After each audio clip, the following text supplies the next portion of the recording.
ہندوستان میں انگریز نے جب مغلوں کی اسلامی حکومت ختم کی تو انگریز اپنی حکومت مستحکم کرنے کے درپے تھے کہ ہماری حکومت کیسے پکی ہوگی. ہر حکمران کو یہ خیال ہوتا ہے کہ میری حکومت مضبوط ہو جائے. تو انگریز کو اپنی تمام ایجنسیوں نے یہ رپورٹ دی کہ حکومت آپ نے حنفیہ سے لی. سارے بادشاہان جو ہندوستان میں حکومت کر چکے سب احناف ہیں.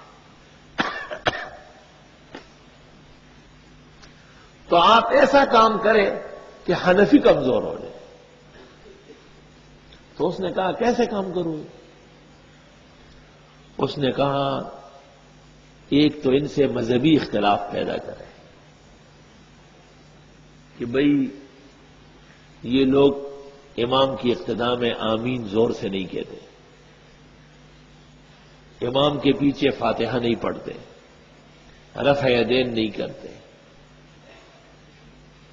جب ان کی مسجدوں میں شر شور کھڑا ہو جائے گا تو یہ حکومتیں منتقل کرنا اور تم سے چھیننا بھول جائے گا.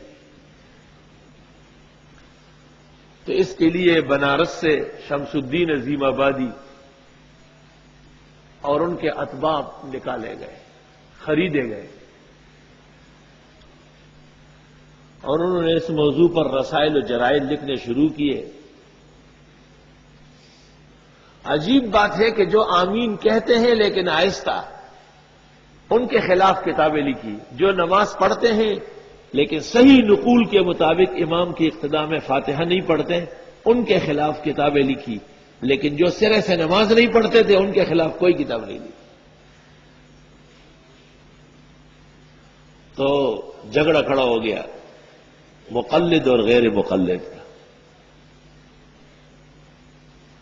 انگریز عدالت میں مقدمہ چلا گیا، اس میں کچھ سکھ جج بھی تھے. ایک فریق نے دلائل دیے کہ آمین زور سے کہنا سنت ہے، دوسرے فریق نے دلائل دیے کہ آمین آہستہ کہنا سنت ہے. آہستہ کو سر کہتے ہیں اور زور سے کو جہر کہتے ہیں. جب دلائل مکمل ہو گئی اور ججز نے ججمنٹ دی تو اس فیصلے میں یہ لکھا کہ ہم نے ہمارے پنچایت نے اور پورے بینچ نے اسلام کے دلائل فریقین سے سن لیے. اب اس نتیجے پہ پہنچے کہ حقیقی دین اسلام میں آمین بالجہر بھی ہے اور آمین بالسر بھی ہے. لیکن جھگڑا آمین بالجہر اور بالسر پر نہیں ہے، ایک تیسرا آمین ہے آمین بالشر، اس پہ جھگڑا ہوگا. اس کی کوئی گنجائش اسلام میں نہیں ہے. وہ جو زور سے آمین، یہ آمین بالشر والے ہیں، اشرہ شر الشیطان. تو مسئلہ شافی اور حنبل سے اختلافی نہیں ہے. دا سلور والا مذہب سر یہودی او ما او تاپا کے پیدا کرو اختلاف. وہ تو ایک گھر کے چار افراد ہیں، یہ اسرۃ صالحہ. وہ تو جیسے چچے اور ماموں کا آپس میں اختلاف ہوتا ہے. یہ جو پرایا آدمی غاصب ڈاکو آیا ہوا ہے، اس نے ایک نیا طرز کا اختلاف ڈالا ہے اور لوگوں کو اسلام سے نکالنا چاہتے ہیں مسائل فروع سے. تو ایک تو یہ جماعت وجود میں آئی انگریزوں کی کوشش سے. اس جماعت کا انگریز کے ہندوستان میں آنے سے پہلے پوری دنیا اسلام میں کوئی ثبوت نہیں، کہیں بھی نہیں.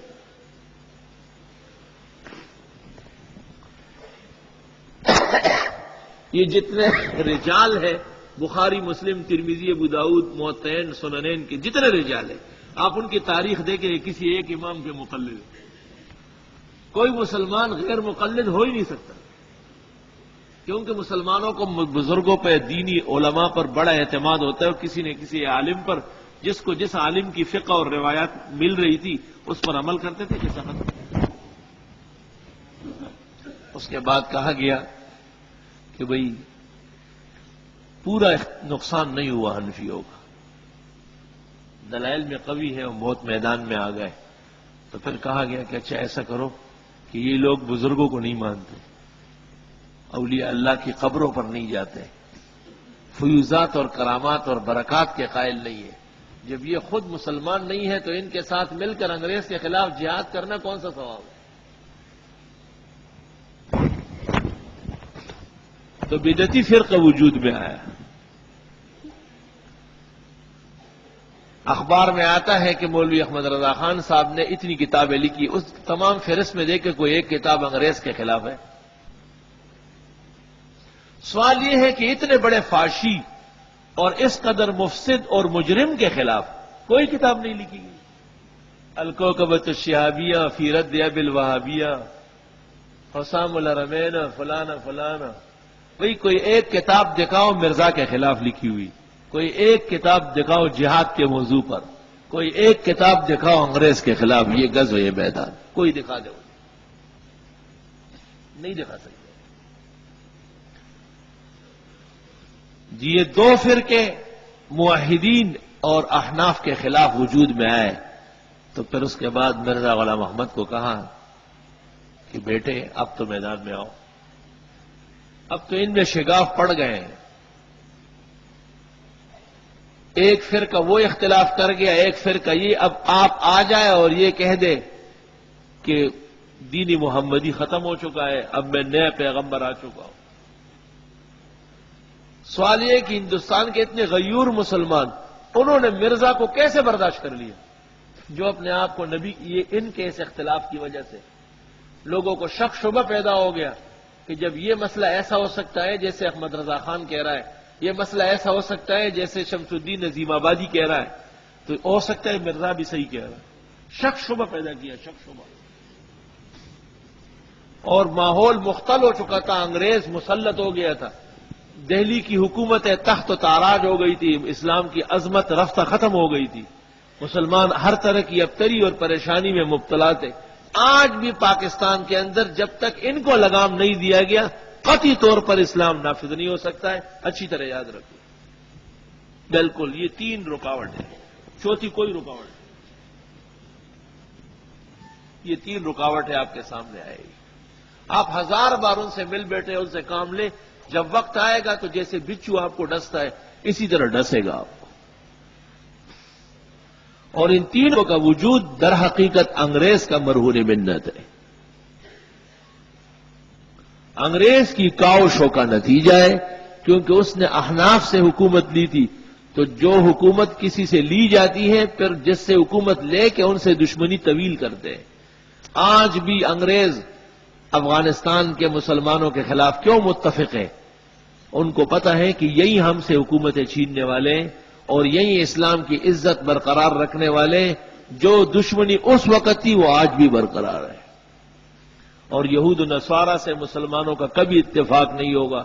ہم ہر نماز کی ہر رکعت میں فاتحہ پڑھتے ہیں اور اس میں آتا ہے غیر المغضوب علیہم ولا الضالین. ناممکن ہے کہ کسی طریقے سے بھی یہود و نصارہ کو برداشت کر لیا جائے.